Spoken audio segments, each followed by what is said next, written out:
कहानी की शुरुआत पोस्ट एपोकलिप्टिक पृथ्वी से होती है, जहाँ की अब पृथ्वी पर बहुत कम इंसान जीवित बचे हैं और वे भी छुप छुपाकर जंगलों में रहकर सरवाइव कर रहे थे। दरअसल करीब 20 साल पहले पूरी पृथ्वी पर एक ऐसा डेडली ज़ोंबी वायरस फैल गया, जिसने बहुत कम समय में लोगों को ज़ोंबीज बनाते हुए पूरी इंसानी सोसाइटी को ही खत्म कर डाला। जिसके बाद अब बचे कुछ लोग जंगलों में छिप छिपाकर जीने को मजबूर हैं। अब यहाँ से हमें लोरी नाम की एक औरत दिखाई जाती है, जो कि अभी एक कब्र के सामने बैठकर रो रही थी। दरअसल आज उसका पति जब घर लौटा तो उसे किसी ज़ोंबी ने काट रखा था, जिस वजह से लोरी को खुद उसे मारना पड़ा।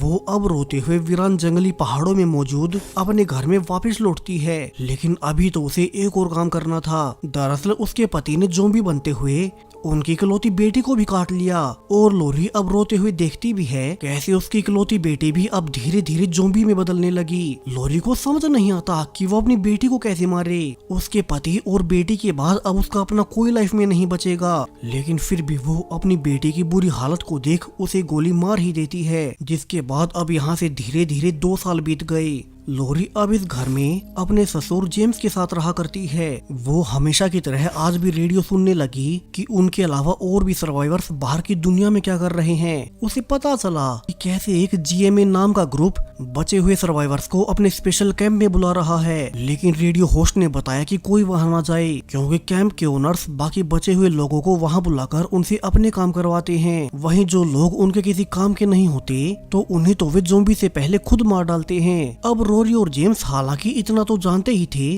कि उनका ये घर जंगल में बहुत अंदर है और शायद से शहर के ज़ोंबीज और जीएमए ग्रुप के लोग उन्हें कभी नहीं ढूंढ पाएंगे। हालांकि अब लोरी के पास तो जीने की वैसे ही कोई वजह नहीं बची। इसी कारण जेम्स को भी अपनी बहू के लिए बहुत बुरा लगता, क्योंकि 2 साल पहले अपने पति और बेटी को गंवाने के बाद उन दोनों की लाइफ बेजान हो चुकी थी। दोनों पिछले कई सालों से यहीं पानी से मछलियां और जंगलों से जानवरों का शिकार कर सरवाइव कर रहे हैं। हालांकि आज जेम्स शिकार पर जाते हुए नोटिस भी करता है कि कैसे अब उसे किसी हिरण या किसी बड़े जानवर को देखे भी एक अरसा बीत चुका है, यानी कि उस ज़ोंबी वायरस ने न सिर्फ इंसान बल्कि जानवरों तक की प्रजातियां खत्म कर डाली। तो वहीं दूसरी ओर नोवा नाम का एक आदमी अपने घोड़े पर बैठकर उसी जीएमए ग्रुप से दूर भाग रहा था, जबकि जीएमए के 3 एजेंट्स उसका पीछा करने लगे। नोवा अब उनसे काफी दूर आने के बाद जंगल में मौजूद अपने साथी लोकी को बताता है कि कैसे उसे जो कुछ भी चाहिए था वो उसने जीएमए कैंप से ऑलरेडी चुरा लिया है, लेकिन अभी उसके पीछे 3 एजेंट्स उसका पीछा कर रहे हैं। उनसे दूर भागते हुए उसे गोली भी लग गई। तो लोकी ने कहा कि उसे पता है जो चीज नोवा ने चुराई है वो उसके लिए बहुत इम्पोर्टेंट है।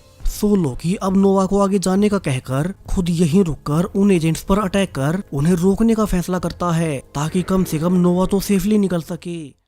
लोकी अब नोवा के जाने के बाद उसके पीछे आ रहे उन तीनों एजेंट्स पर छुपकर फायरिंग करने लगा। हालांकि वो था तो एक ही और सामने 3 लोगों के होने से उन तीनों ने उसे आसानी से पकड़ लिया। अब इन एजेंट्स का लीडर लोगन गुस्से में लोकी से पूछता है कि उसका साथी नोवा उनके सामान के साथ कहाँ गया होगा।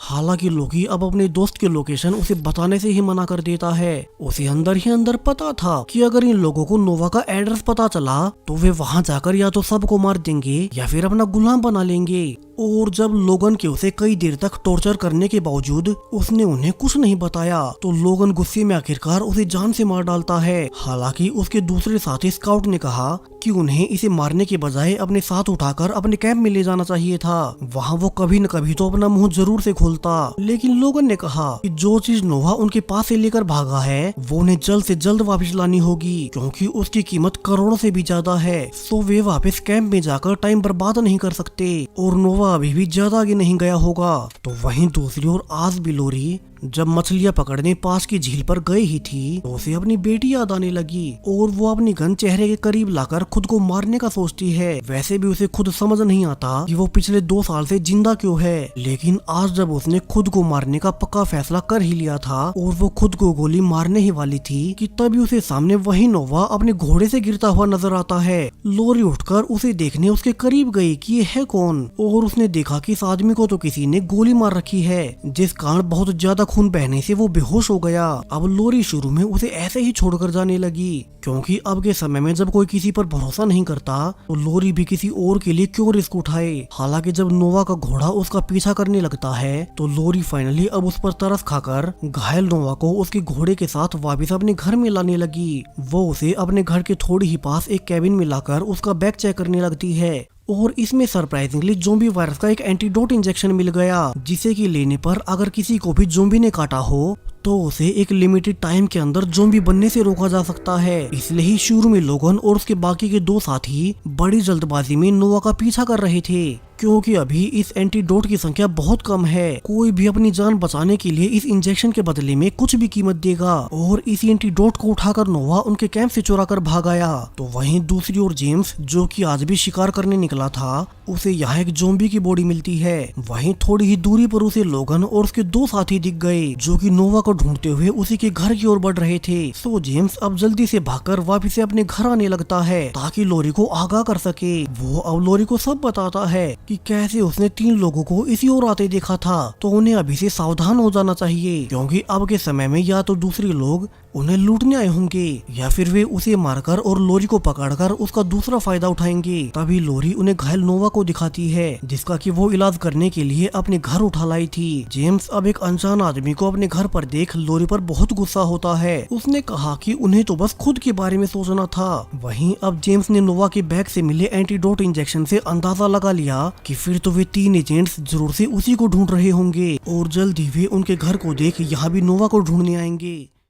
तो जेम्स ने कहा कि वे नोवा और उसके बैग में इस एंटीडोट इंजेक्शन को रखकर वापिस से उसे बेहोशी की हालत में नदी किनारे फेंक आएंगे, ताकि उन लोगों की आफत उनके गले ना पड़े। वैसे भी यहाँ ज़ोंबीज़ बहुत कम ही आते हैं, तो वे इस एंटीडोट का क्या ही करेंगे। हालांकि लोरी को ऐसा करना बिल्कुल सही नहीं लगता कि वे एक घायल आदमी को मरने के लिए छोड़ रहे हैं। आज की तूफानी रात को वो उनके बेसमेंट में तड़प रहा है। तो उसने जेम्स से कहा कि कैसे उसके पति और बेटी के मरने के बाद उसकी लाइफ में जीने को कुछ नहीं बचा, तो वो मरने से पहले एक आखिरी अच्छा काम करना चाहती है। जेम्स हालांकि अब भी नहीं मानता और उसने लोरी को सोने के लिए भेज दिया, लेकिन फिर भी लोरी की आंखों में आज नींद कहाँ थी। उसे पता था कि सुबह होने पर वे घायल नोवा को नदी पर फेंककर उन लोगों के हाथों मरने छोड़ देंगे। अब लोरी अपने पति और बेटी की घटना को याद कर सोचने लगती है कि वो तब भी कुछ नहीं कर पाई थी, और अगर आज भी उसने कुछ नहीं किया तो उसके जीने का क्या फायदा। तो वो अब जेम्स के कमरे से उस दूसरे कैबिन की चाबी लेकर रास्ते से सेफ्टी के लिए गन उठाकर अब वो चुपचाप नोवा वाले कैबिन में उसे देखने जाने लगती है। हालांकि यहाँ बाहर आने पर उसे आसपास से ज़ोंबीज़ की आवाजें भी आने लगी, जो कि आमतौर पर यहाँ आती नहीं थी, लेकिन फिर भी वो उन सब को इग्नोर कर जब अंदर उस कैबिन में घुसी तो अब यहाँ नोवा अपनी जगह पर नहीं था,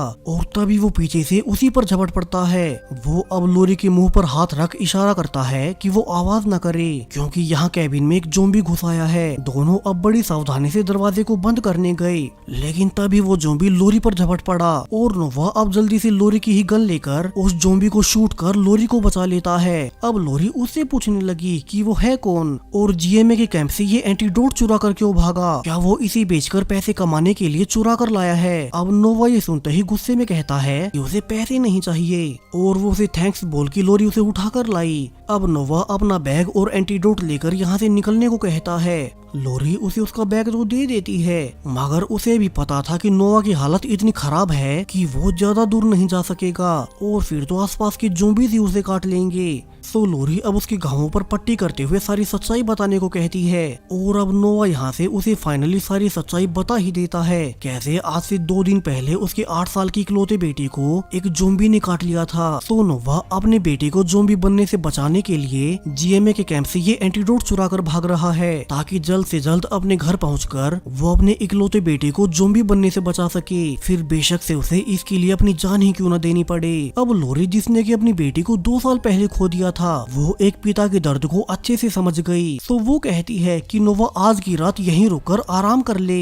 क्योंकि बाहर 3 एजेंट्स उसे ढूंढते फिर रहे होंगे और रात के अंधेरे में उसे ज़ोंबी से भी बचना पड़ेगा। तो सुबह होने तक जब उसे थोड़ा आराम हो जाए तब वो यहाँ से निकल सकता है। यहाँ नोवा को भी लगा कि ऐसा करना ही सही होगा और वो लोरी पर भरोसा कर उसकी बात मान गया। वहीं अब थोड़ी सुबह होने पर लोगन और बाकी दोनों एजेंट्स ने अपनी बाइनोकुलर से नोटिस कर लिया कि कैसे इस वीरान जंगल में में दूर दूर तक इस एक अकेले घर के अलावा और कुछ नहीं था, और इसका यही मतलब है कि हो ना हो नोवा यहीं छुपा होगा। और वे तीनों अब उसी घर की ओर निकल पड़ते हैं।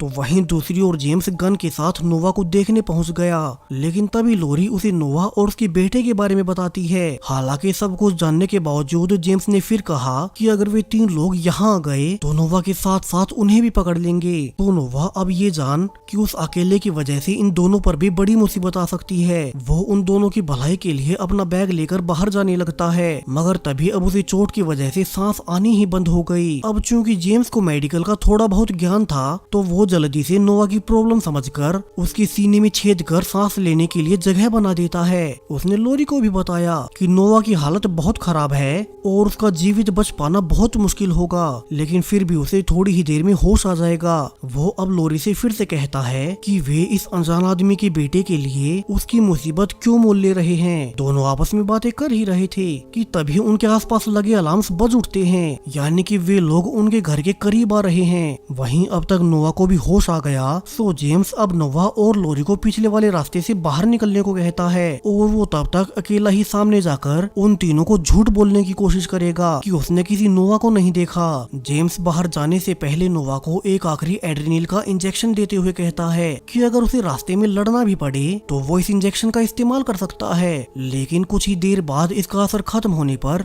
उसकी हालत और बुरी हो जाएगी और वो इसका इस्तेमाल बड़े ध्यान से करे। वो लोरी को भी नोवा के साथ भेजने से पहले एक आखिरी बार गले से लगा लेता है, क्योंकि उसके बेटे और ग्रैंड डॉटर के मरने के बाद पिछले 2 साल से लोरी ही उसकी फैमिली बची थी। लोरी अब उसकी खुद की बेटी जैसी थी। सो वो उसे एक आखिरी गुड बाय बोलकर उन दोनों को पीछे वाले रास्ते से भगा देता है, जिसके बाद जेम्स खुद सेफ्टी जैकेट और अपनी गन के साथ बाहर उन तीनों एजेंट से बात करने निकल गया। अब लोगन उससे पूछता है कि क्या उन्होंने किसी घायल आदमी को देखा था, जिस पर जेम्स ने मना कर दिया और कहा कि वे तो यहाँ वीराने में रहते ही इसलिए हैं ताकि बाहर से कोई भी इंसान यहाँ तक न पहुँच सके। उसने आगे झूठ भी बोला कि चूंकि वो यहाँ अकेला ही रहता है तो उसे यहाँ रहने में कोई दिक्कत नहीं होती, और अगर यहाँ कोई आया भी होता तो वो खुद उसे तुरंत गोली मार देता। हालांकि अब लोगन भी जेम्स के पास गन और बाकी चीजें देखकर समझ ही गया कि वो झूठ बोल रहा है, और तभी उसे दूर से नोवा और लोरी भागते हुए दिख ही जाते हैं। तो दोनों ओर से अब तेजी से फायरिंग होने लगी। जेम्स उन तीनों को उन दोनों के पीछे जाने से रोकता है, जिस बीच उसके अकेले होने की वजह से उसे कई सारी गोलियां भी लग जाती हैं। हालांकि इसी बीच उसने लोगन के एक साथी स्काउट को मार दिया। जेम्स बहुत बुरी तरह से घायल होने के बावजूद उन्हें यहीं रोके रखना चाहता था ताकि लोरी और नोवा जितना हो सके उतना दूर निकल जाएं। हालांकि आखिरकार लोगन जेम्स को भी मार ही देता है, और फिर उसने अपनी बची इकलौती साथी से कहा कि वो यहाँ से उनके कैंप में वापस लौट जाए और वहाँ जाकर उन्हें खबर दे कि वो अकेला एंटीडोट को लेने आगे गया है। उनका एक साथी तो जेम्स के हाथों पहले ही मारा गया। तो अब लोगों ने यहाँ से अकेला ही लोरी और नोवा का पीछा करने लगता है। तो वहीं वे दोनों भी अब काफी दूर आने के बाद एक जगह पर रुककर सांस लेने के लिए रुके। यहाँ नोवा लोरी को कहता भी है कि वो उसका घोड़ा लेकर दूर निकल जाए, वरना तो लोगन उसे भी उसके साथ मार देगा। लेकिन लोरी ने इसके लिए मना कर दिया। पहले ही उसका पति और बेटी नहीं बचे, तो अब वो खुद जी कर क्या करेगी। वो अब नोवा के बेटे को बचाना चाहती थी। दोनों आपस में बातें कर ही रहे थे कि तभी उन पर पीछे से लोगन फायरिंग करने लगता है, जिसकी वजह से उन्हें अपने घोड़े को पीछे ही छोड़कर पैदल ही पहाड़ की ओर भागना पड़ा। वहीं अब तक नोवा की भी हालत फिर से बिगड़ने लगी। वो समझ गया कि वो पैदल नहीं भाग सकता, तो वो अब लोरी को वहीं एंटीडोट वाला इंजेक्शन देकर कहता है चूंकि वो हेल्दी है और भाग सकती है तो वो इस इंजेक्शन को लेकर उसके घर चली जाए और उसके बेटे को बचा ले। वो खुद तो भाग नहीं सकता, इसलिए वो यहीं रुककर लोगन का सामना करेगा। वो इसके बाद लोरी को पहाड़ों और नदियों की दिशा बताते हुए अपने घर की लोकेशन बता देता है, जहाँ की इस वक्त उसके घर पर सिर्फ उसकी माँ और उसका बेटा ही मौजूद थे। वहीं नोवा ने यहाँ से लोगन का सामना करने के लिए वहीं एड्रेनलिन का इंजेक्शन भी लगा लिया, जिससे कि उसमें आने वाले कुछ समय तक एनर्जी बनी रहेगी। और अब नोवा फिर से एक आखिरी बार हिम्मत दिखाते हुए खड़ा हुआ और सीधा लोगन पर फायरिंग करने लगा। उसे पता था कि वो खुद अब वैसे भी नहीं बचने वाला, मगर वो कम से कम अपनी बेटी को एक नई लाइफ दे जाएगा। वो अब लोगन के पैरों में गोली मार उस पर टूट पड़ा और काफी देर दोनों के आपस में लड़ने के बाद नोवा ने फाइनली लोगन को मार ही दिया। लेकिन अनफॉर्चुनेटली गन चलने की आवाज से आसपास के सारे ही ज़ॉम्बीज़ उसी की ओर आने लगे। वहीं उसमें खुद भी अब भागने की जान नहीं बची थी। तो नोवा खुद भी फाइनली ज़ॉम्बीज़ द्वारा काटा जाता है। हालांकि उसे मरते हुए इतना तो सुकून था कि लोरी उसके बेटे तक एंटीडोट पहुंचा ही देगी और उसने खुद मरते हुए अपने बेटे को एक नया जीवन दे दिया। तो वहीं दूसरी ओर लोरी भागकर नोवा के घर की ओर जा रही थी। उसने नोटिस किया कि अब तो जंगलों में भी बहुत सारे ज़ॉम्बीज़ आने लगे हैं और वे भी अब लोरी को नोटिस करते हुए उसके पीछे भागने लगे। लोरी अब जल्दी से उन सब से छिपते हुए खुद को कीचड़ में ढक लेती है जिससे कि ज़ॉम्बीज़ उसे स्मेल ना कर सके। उसका प्लान काम भी करता है और जब वे ज़ॉम्बीज़ थोड़ी आगे निकल गए तो लोरी भागकर आगे बढ़ने लगती है, लेकिन अनफॉर्चुनेटली एक ज़ॉम्बी ने उसे भागते हुए देख ही लिया और वो जल्दी से उस पर कूदकर उसे काटने की कोशिश करने लगता है। लोरी काफी देर लड़ने के बाद उसे जान से तो मार देती है, लेकिन उसे रियलाइज हो गया कि उस ज़ॉम्बी ने मरने से पहले उसके हाथ पर काट लिया था, यानी कि अब वो खुद भी इन्फेक्टेड हो गई। तभी उसके आसपास बहुत सारे और ज़ॉम्बीज़ इकट्ठा हो जाते हैं, लेकिन जब वे उसके करीब उसे काटने आए तो चूंकि वो ऑलरेडी इन्फेक्टेड हो चुकी थी तो वे उसे काटे बिना ही दूर होने लगते हैं, यानी कि अब वो खुद भी ज़ॉम्बी बनने वाली है। लोरी अब ये सोचते हुए आगे बढ़ने लगी कि क्या वो इस इकलौती एंटीडोट का इस्तेमाल कर खुद को ज़ॉम्बी बनने से बचा ले या फिर वो नोवा के बेटे को ही बचाए, जो कि उसने नोवा को वादा किया था। वो अब पूरी ही रात चलती हुई यही सोचती रही और ये फैसला उसके लिए बहुत आसान रहा। वो खुद अपने पति और बेटी को गंवाने के बाद अपनी लाइफ से निराश हो चुकी थी, मगर अब वो कम से कम मरने से पहले नोवा के बेटे को तो बचा ही सकती है। वहीं अब तक उसकी बॉडी में भी धीरे धीरे हो रहे बदलावों के बावजूद वो पूरा एक दिन चलने के बाद फाइनली नोवा के घर पहुंच ही गई। वो अपनी आखिरी हिम्मत लगाकर उस इकलौते इंजेक्शन को नोवा के घर के सामने रख देती है और फिर वो दरवाजे पर नोक कर खुद पीछे हट गई। यहाँ अंदर से नोवा की माँ डर कर निकलती है और उसने अपने बेटे नोवा के बारे में पूछा। हालांकि वो लोरी के बिना कुछ कहे उसके चेहरे से ही सब समझ गई कि उसके बेटे ने इस एंटीडोट के लिए खुद को सैक्रिफाइस कर दिया। वो अब उस एंटीडोट को उठाकर अंदर अपने पोते को उसे इंजेक्ट करने जाती है, जबकि लोरी अब आखिर में एक नदी किनारे बैठ गई। वो आज से पूरे 2 दिन पहले भी एक नदी किनारे ही मरने वाली थी जब उसे घायल नोवा दिखाई दिया, मगर तब वो अंदर से खाली थी। लेकिन आज जब उसने एक बच्चे की जान बचा ली है तो उसे अपना मरना वेस्ट नहीं लगता और थोड़ी ही देर बाद जब उसे लगा कि वो ज़ॉम्बी बनने जा रही है तो लोरी ने फाइनली खुद को ही गोली मार ली। और इसी सैड मगर साथ के साथ थोड़ी होपफुल एंडिंग के साथ ये पूरी मूवी यहीं पर खत्म हो जाती है। तो मूवी आपको कैसी लगी अपनी राय कमेंट्स में बताते जाएं। साथ ही चैनल को सब्सक्राइब करें ऐसी ही और भी लेटेस्ट ज़ॉम्बी एपोकलिप्स मूवीज के लिए। Thank you.